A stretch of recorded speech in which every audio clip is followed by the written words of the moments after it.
Hello and welcome back to this AI engineering crash course. In this second module, we'll talk about prompt engineering in general. And in this video specifically, we'll give you a broad introduction of prompt engineering. So let's first start by going through what we did before. So in the first module, we had a brief introduction about the AI engineering field and what's the difference between AI and AI engineering. We also gave some difference between AI engineering, ML engineering, data science, and software engineering. We gave a brief introduction about LLMs and where we came from to have LLMs today. We talked about API and SDKs. We also introduced Python and JavaScript and some UI libraries. So in this new module here, this prompt engineering modules, we'll be talking about prompt in general. We'll also be talking about a few terms that you may hear, that you may encounter while working with LLMs, which are token, temperature, pricing, and max tokens.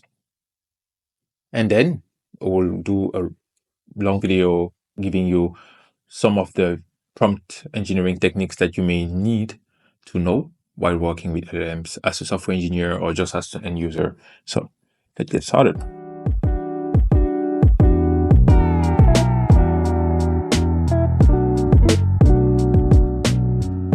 So let's first start by defining what prompt engineering is. So, from the video about LLMs, we had a really long introductions to this new architecture. So it went from machine learning to deep learning to RNN to transformers to large language models.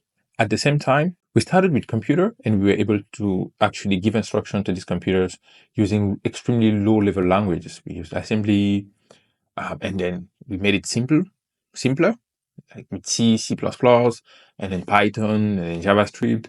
And today, we can actually instruct a computer to do something with natural language. But the problem is, we first started with a strict language because it gives some kind of base for everyone to write a clear instruction that the computer can understand. So if we say two same things, at two different people in natural language, they may hear two different things. So if even between us humans, it is hard to communicate using natural language, how hard will it be for a computer? So having a clear set of rules and a specific ways to communicate with these models are quite important. Otherwise, it will be pretty hard to get the expected output. We will have a lot of unexpected results. In the word prompt engineering, we have prompt. A prompt is actually an instruction in plain language that we give to an LLM. It can be write a specific text for me. It can be solve a specific problem for me. It can be go online and do these specific things. And prompt engineering is a field that give you the tools and process to write better prompts. So let me give you some overview of challenges. If you take two different apps, let's say you have ChatGPT 1 and ChatGPT 2.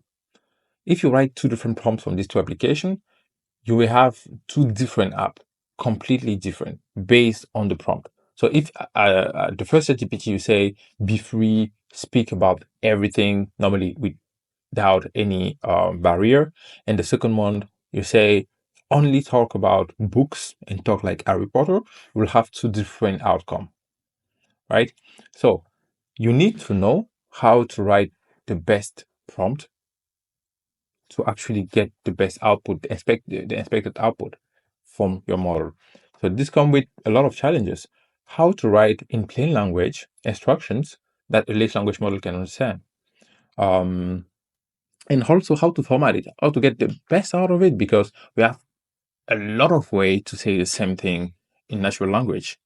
So how can we make sure that we have the best way of communicating our intention to this model, knowing that the language is not actually strict?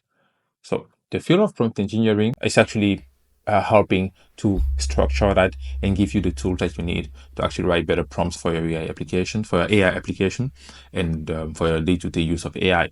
So, yes. So when we first had LLMs, people started noticing that we can just get answer from plain English, right?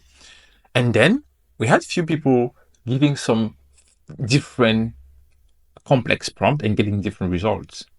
And we started having a research on how to improve the accuracy of models only based on different prompt techniques. So we got zero-shot prompting, few-shot prompting, chain of thought, React prompting.